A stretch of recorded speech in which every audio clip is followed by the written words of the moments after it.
Okay, so this is a really out there theory. Uh, Start with really deep time. Deep time. So you take like the current age of the universe. That's nothing. Go for the start of the universe to like the heat death. Like that's one. So you take like 100 billion times as long. The universe is long since a cold, forgotten place. Nothing's happening, but probability says that a Boltzmann brain might occur, pop into his existence spontaneously. Now, given that much time, probability doesn't say it might happen. It kind of suggests that it's going to happen. It's not. It's more probable than not probable. Greater than like 50% odds that it's going to happen. So, 100 billion times the heat death of the universe in time length. You have now one Boltzmann brain. Now, roll forward another 100 billion times. You have two Boltzmann brains, say. And you keep going forward, go like Googleplexes of years forward into the future. 100 billion times, 100 billion times, 100 billion times, 100 billion times. I forget how many times that is, but some vast exponent. 100 to the 100 to 100 to the 100 to the so many years.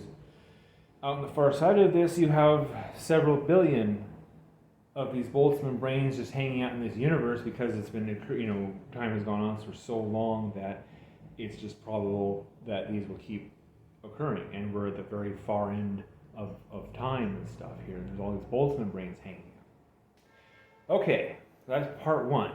Part two. So space-time isn't like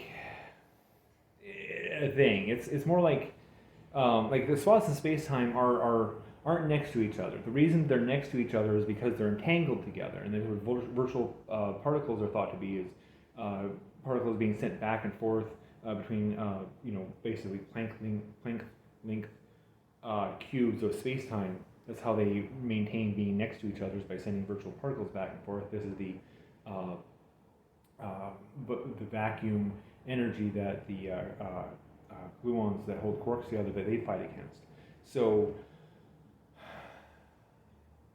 this means that proximity is basically just entanglement, like entangling two photons or something like that, is entangling two parts of space-time.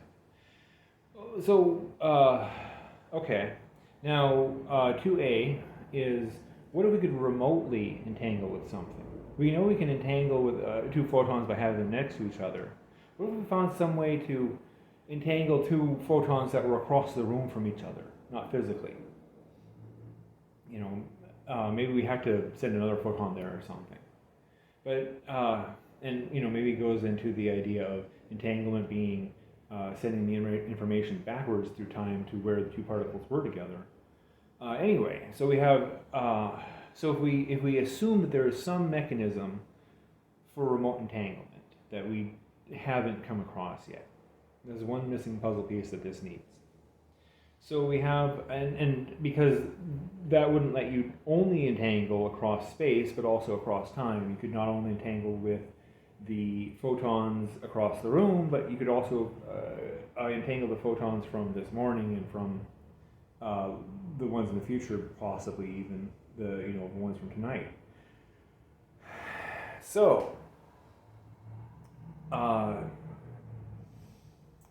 you have the Boltzmann brains in the far distant future that, given so much time, maybe they have come across some mechanism for remotely entangling with things. Well, you have us going around on Earth in the same timeline, just way back at the very start of it.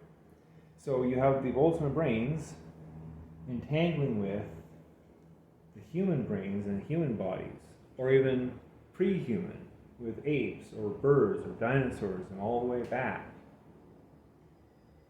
And maybe not just humans, maybe not just beings on this planet, but also with beings on other planets. Maybe also great aliens, maybe the reptile kind, maybe the mantis kind, maybe these other beings that come from other planets and all of their lesser beings.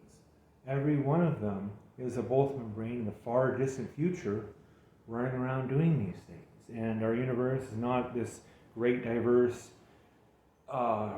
universe of different beings, but this great universe of different beings run by this huge collection of Boltzmann brains in the far distant future. And of course, some would be more powerful than others. Would there be one overarching one that controls all of these and gives some of them a better experience and others a worse experience? Oh,